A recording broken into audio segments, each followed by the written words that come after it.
It's hard to believe that just over a month ago, this stretch of Hurricane Creek, known as Largen Shoals, looked to be this beautiful. The flowers were in bloom, the water was up just enough to make a wonderful paddle trip. Not only are the flowers in the water beautiful, but so are some of the historic markers along the creek, such as the railroad trestle. It towered above the creek as an iconic memorial to past engineering. The superstructure set a frame for the flowers along the creek that was unmatched by any man-made frame you could buy. Construction began on the bridge in 1909 and was completed in 1913. Since it had stood here through all of our lives and most of our grandparents' lives, many in the community considered it to be indestructible. All of that changed on April the 27th, 2011, when the whole community's lives were changed in a matter of seconds due to an F4 tornado that ripped through our area. This is spooky. All that fog's coming up off the creek.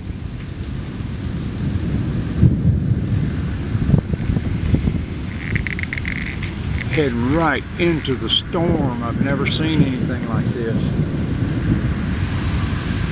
Lived on this creek a long time.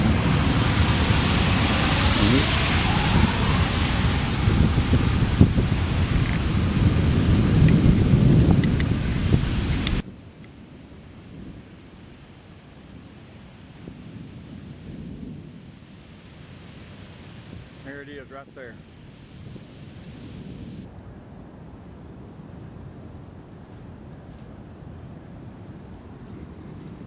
Get down! Get down!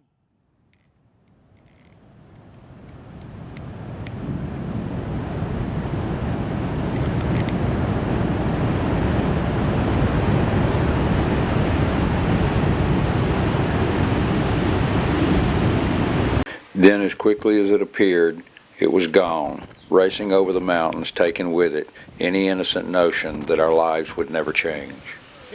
As the monster raced over the mountain toward Jefferson County, I got my first look at the destruction in our neighborhood. It looked to be complete. For the first time in my life, I could see the rock bluff a half a mile away. A few days later, I was fortunate enough to get a flight with South Wings to where I could look down and see the full devastation. It had cut a clean path all the way through Tuscaloosa, devastating Rosedale, 15th Street, Alberta City. When it reached the Crescent Ridge, it seemed to explode and become nearly twice its width. Following that path, it came across Hurricane Creek and did something that no one thought was possible. It took down the longest and the highest hand-riveted railroad trestle in the southeast.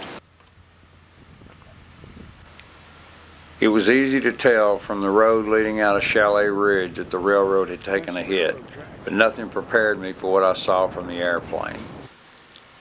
Dead in the heart of the path were my friends Mike and Ken Largen's houses. Mike's house took the worst hit. Ken seemed to have been better off. As we approached the bridge, it became evident that there had been a total blowdown through the forest. Right upstream from the bridge, we followed the Hope-Peterson cutoff road around to where the destruction began. It seemed to start at the edge of my property line and go northward up the creek around the Watson's Bend to the railroad trestle.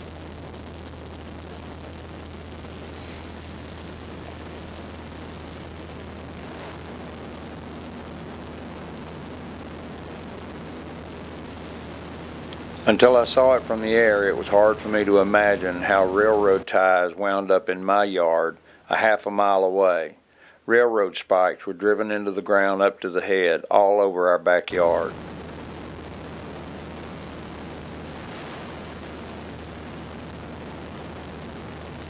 The foreman at Scott Bridge Building Company told me that some of the railroad ties had been found as much as a mile away. Until I saw it from the air, it was hard for me to understand how that was possible. But this was a monster that nobody had ever dealt with before, and in fact, the bridge was gone. To address the damage to the trees, we brought in an expert from Northern California, Mr. Russell Freeman. I first met Russell in Gulfport, Mississippi, where he was working to restore some of the live oaks that had been damaged in the hurricane. It came as great comfort when the foreman on the site told me that the new bridge would be replaced using part of the old trestle and built along the same lines as the old bridge.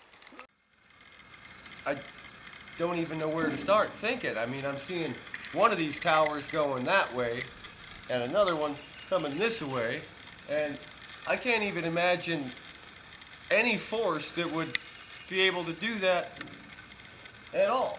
And then I see these sheared off trees everywhere. I mean, look at one of those ties up there bent one way and the other way. What about these railroad irons? Bent like U's? You can almost write your name with these things. That's incredible. Incredible's just not even an adequate word. Perplexing. I'll go with that. Along with Russell, we've spoken with the owner of the bridge company and met with officials on site for a tour of the area and what they were planning to do.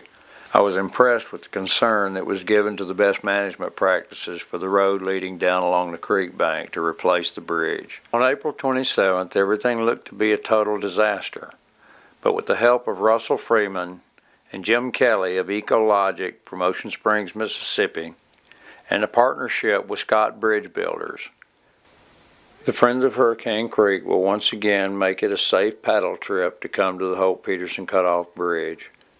It'll take generations for the forest to return to its former beauty, but with a little gentle nurturing, the seed stock is already here. All we have to do is remove some of the heavy debris and allow it to come back on its own. It'll be fun to watch this restoration project as it takes us into future generations.